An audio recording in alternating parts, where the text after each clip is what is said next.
Hello and good morning to one and all. This is Rasayan Shikshak and we are today on lecture number 3 for class 12. Today we will try to solve some numerical problems from the chapter which was going on, that is solution. This is NCERT in-text question from your class 12 syllabus chapter solutions. The first question says, see, calculate the mass percentage of benzene and carbon tetrachloride if 22 gram benzene is dissolved in 122 gram of carbon tetrachloride. See, it is saying 22 gram benzene and 122 gram of CCl4. Benzene having the formula C6H6.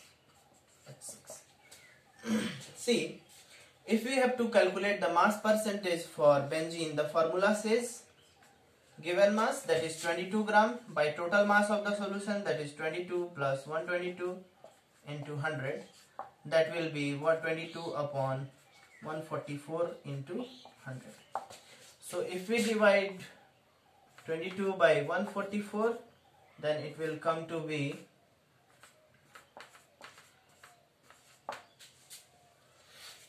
around, again it will go by 5, then 5 4s are 20, 2, 7 20, that is 40. So it will be around 0.152, yeah. So 0.152 into 100, that is equal to 15.2%. So this is the mass percentage for benzene. But what about the mass percentage for CCl4? We are calculating the whole percentage in terms of 100. So if we have to get the mass percentage of carbon tetrachloride, we will subtract 15.2 from 100 and that will be around 84.28%. So this is the mass percentage for CCl4 and this is the mass percentage for benzene. Let us continue with the next question. I hope you have understood this numerical problem. Let us continue with the next question. What is the next question? It says, calculate the mole fraction of benzene in solution containing 30% by mass in carbon tetrachloride. See here, it is saying, question number 2 is saying 30% benzene solution in CCl4. You see, students, I want to tell you one thing, that we will get the way of solving the numerical. In one short video it is not possible to solve all the numericals, so I will give you the way. You should try it at your home. So if it is saying 30% benzene, it means 30 gram of benzene is there and 70 gram of CCl4. What we have to find? We have to find the mole fraction of benzene. So for finding the mole fraction of benzene, you need to have two things: number of mole of benzene and number of mole of carbon tetrachloride. This is the given mass for benzene, this is the given mass for carbon tetrachloride. You can easily calculate the molar mass for benzene. If the formula is C6H6, then the molar mass will be 78 gram per mole. Since 6 into 12 becomes 72 plus 6, 78 gram per mole, and it will be CCl4, then 12 plus 4 into 35.5.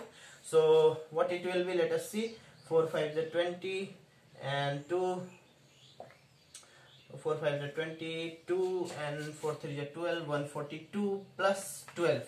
So 142 plus 12 will be 154 gram per mole. So this is the molar mass for CCl4, this is the molar mass for benzene.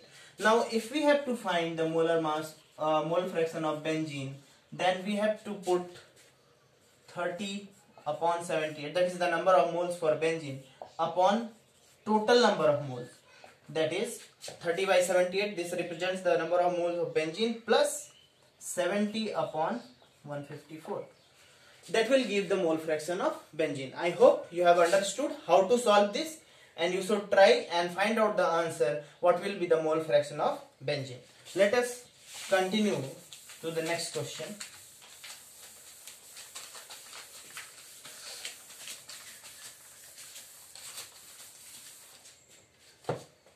Calculate the molarity of each of the following solutions. First, it is given 30 gram of cobalt nitrate hexahydrate in 4.3 liter of solution. And next, it is given 30 ml of 0.5 mH2SO4 diluted to 500 ml. So, it is given, question number 3, 30 gram of cobalt nitrate hexahydrate, and the volume of solution, it is given as 4.3 liter. What we have to calculate? We have to calculate the molarity. So the expression for molarity says W2 into 1000 by M2 into W1. Here we need not use this 1000 since the volume is already given in 4.3 liters. We already have 4.3 liters. We also have W2, that is 30 grams, that is mass of solute, given mass of solute. We have to find M2, right? So for M2, this is cobalt nitrate. Don't confuse it by oxygen. This is cobalt. So for cobalt, it is 57 plus. See, nitrate, it is twice. So what we will do? Outside the bracket, there will be 2. Inside, 14 plus 3 into 16 plus 6 into 18. This will give you the molar mass for cobalt nitrate hexahydrate that you will use here, and you can easily find the molarity for this solution. Since it is already given in liter, you need not take this 1000 here, because this 1000 is used when the volume of solution is given not in liters, in ml it is given. Let us continue to the next part. Continue to our next numerical problem. See,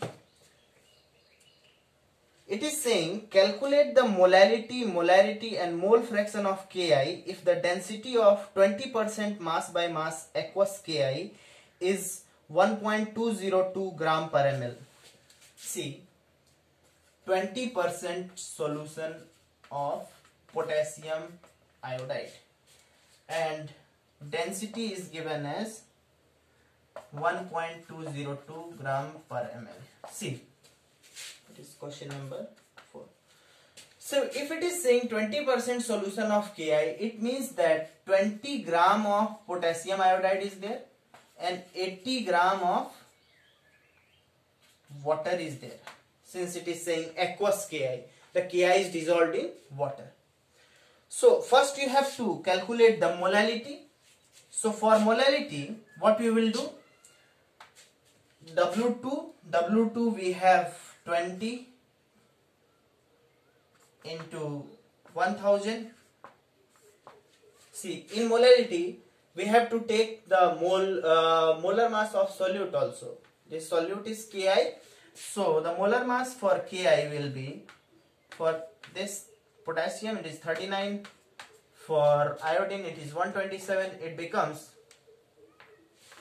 16 and 6, and here it will become 6, that is 166 gram per mole. So this is the molar mass. Here you will put 166 and here you will put 80 gram.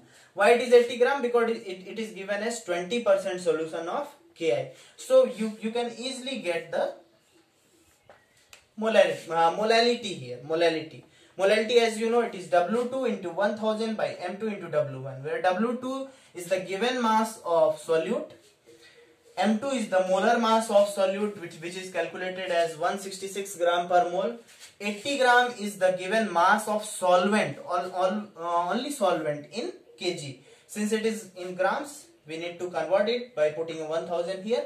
So you can easily get the value of molality by this expression. Now, if we wish to find the molarity of the same solution, how you can find? See, the density is given as 1.202 gram per ml and the mass of solution, total mass of solution is 100 grams. You know that density is equal to mass upon volume. So volume will be mass upon density. It means that total mass of the solution is 100 gram and volume of solution can be calculated as 100 upon 1.202. 202. It is 100 gram. It is gram per ml. Gram and gram will be cancelled. Per ml will go upside, then it will be ml. So we will find easily the volume of this solution by dividing mass upon density. Why we are finding volume? Now the question arises because when we wish to calculate the molarity, we have the formula W2 into 1000 by M2 into W1.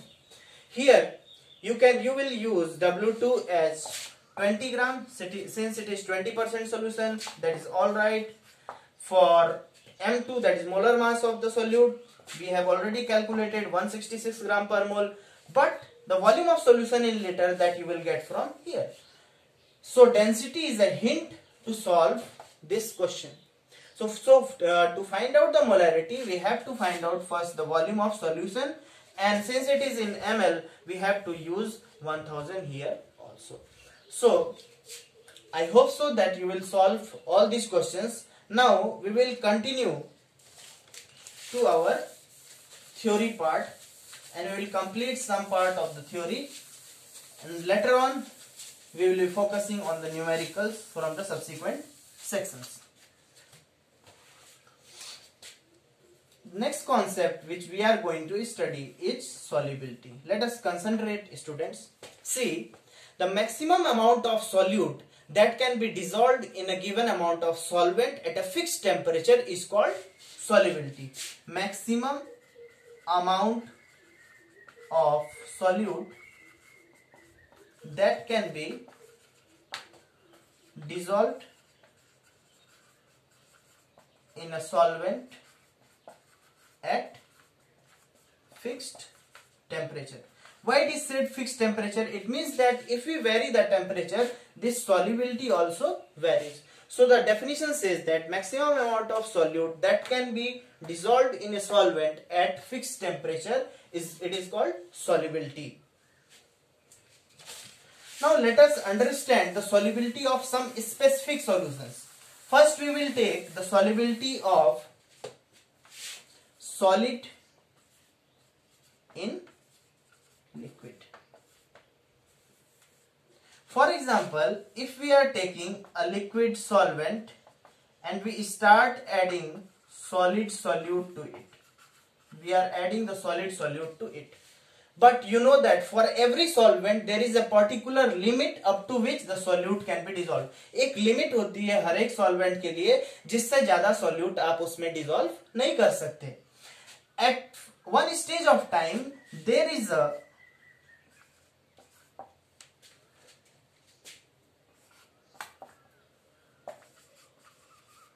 equilibrium between solid solute and solute in liquid phase.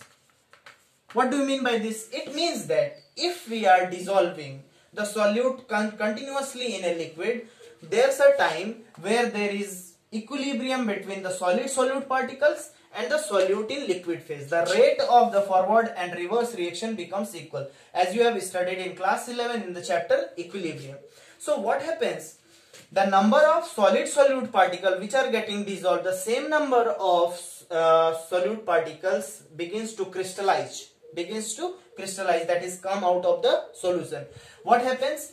If we dissolve the solute above the saturation level in a liquid solvent, the solid solute particles begins to separate out of the solution. So there's a situation of dynamic equilibrium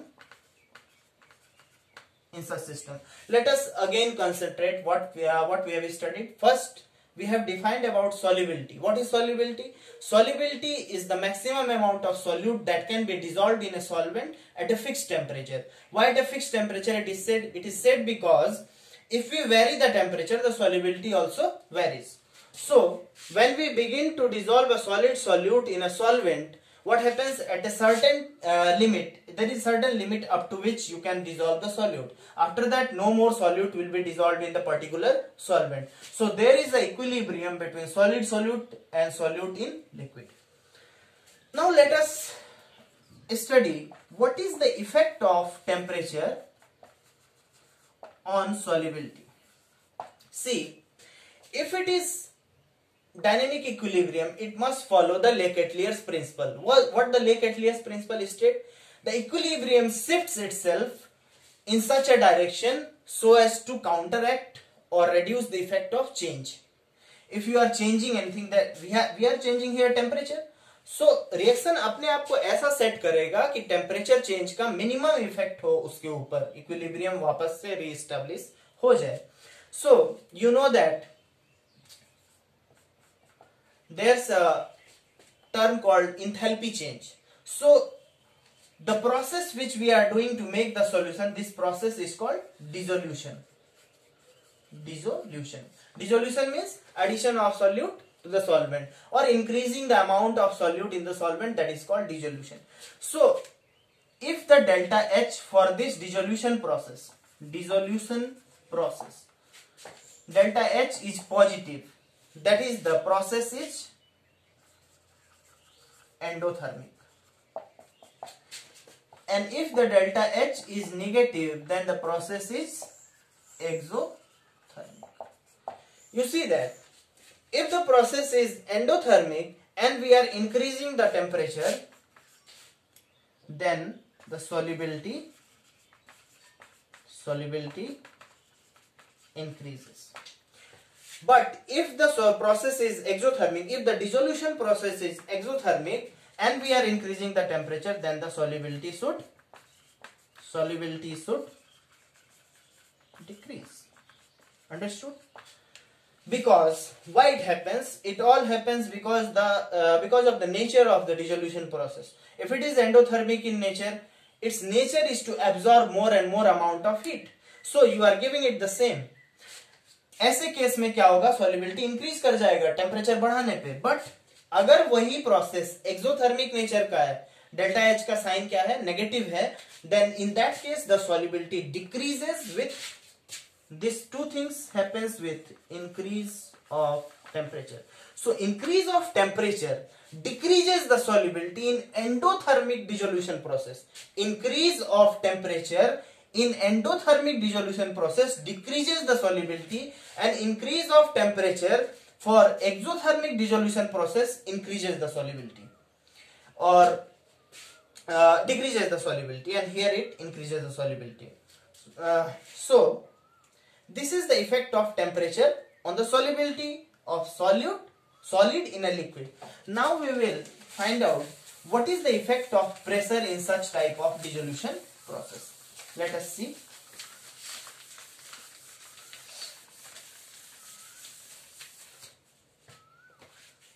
So effect of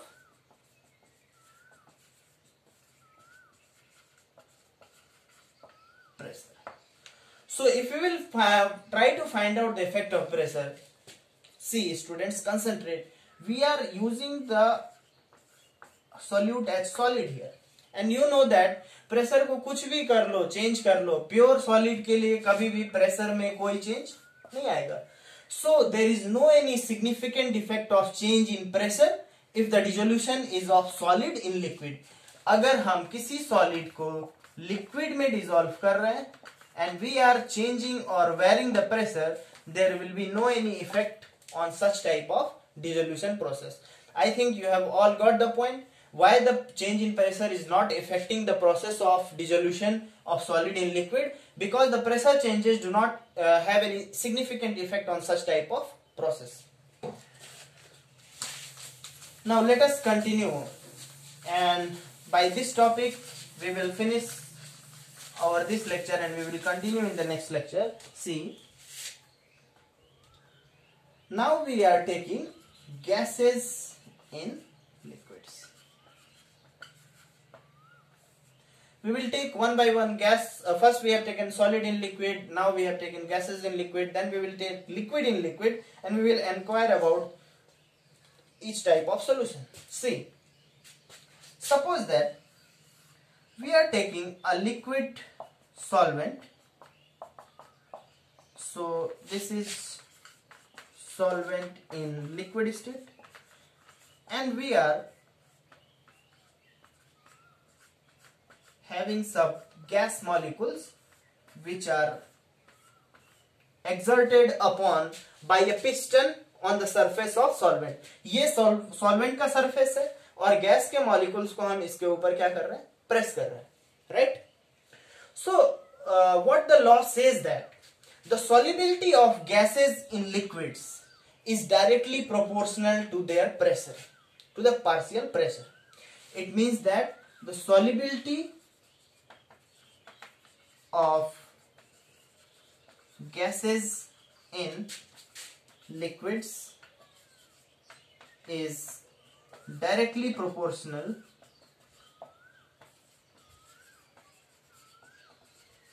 to their partial pressure. Why it happens? अभी जरूरी समझना क्या है, क्यों ऐसा होता है.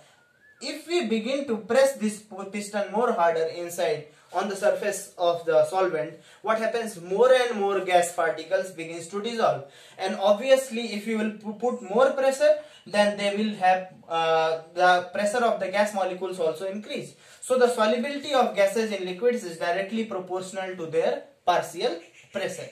I hope you have understood this. Let's continue to our next part. Now the question arises, what measure we will take to measure the amount of gas that is dissolved in a liquid? How you will know about the amount of gas dissolved in liquid? For that, a scientist named Henry given a law in which he says that the partial pressure of the gas which is dissolved in liquid, it is directly proportional to mole fraction of the gas in liquid. Mole fraction of the gas in liquid. इसको एक example से समझते हैं. Suppose that we are taking carbon dioxide and we are dissolving carbon dioxide in water. The pressure of the carbon dioxide or the partial pressure will be taken as PCO2. Obviously जब हम carbon dioxide ले रहे हैं तो कुछ amount fix होगा, इसका भी कुछ अमाउंट फिक्स होगा.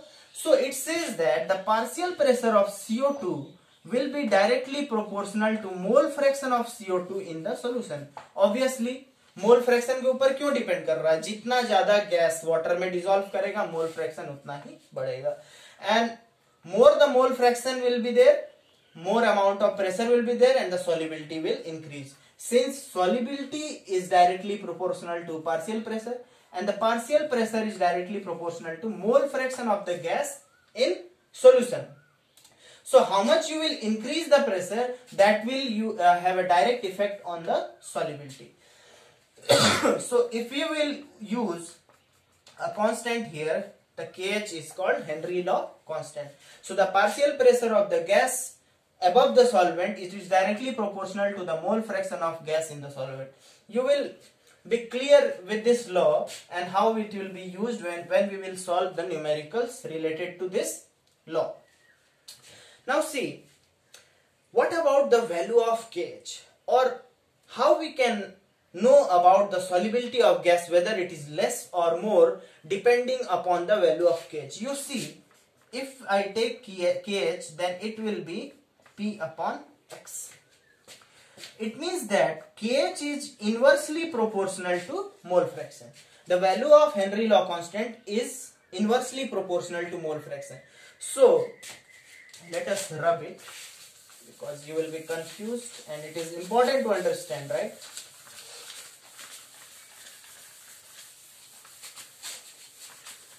See, KH becomes P upon X since P is equal to KH into X. So KH is inversely proportional to mole fraction. So if we are seeing that the value of, अगर value KH की high होती है, अगर KH की value क्या है, high है, इसका मतलब क्या है, mole fraction is low. So a high value of KH, high value of KH indicates low value of mole fraction. And you know that mole fraction is directly proportional to pressure according to Henry law. So if the mole fraction is less, the pressure is also less, and if the pressure is less, solubility will also be less. So a high value of KH indicates that the low value of X, and that means that the solubility is low. The solubility is low. So this is all about today's lecture, students. We have shown you the way to solve some numericals. I hope you will solve it at your home. And we have seen some of the theory part of solubility of solids in liquid and gases in liquid. In the next lecture, we will continue with the same topic, and we will see to some of the applications of Henry law, and also try to solve some numerical problems. I hope you have liked this, and if you like this, please put a thumbs up and subscribe. We will meet in the next video. Thank you.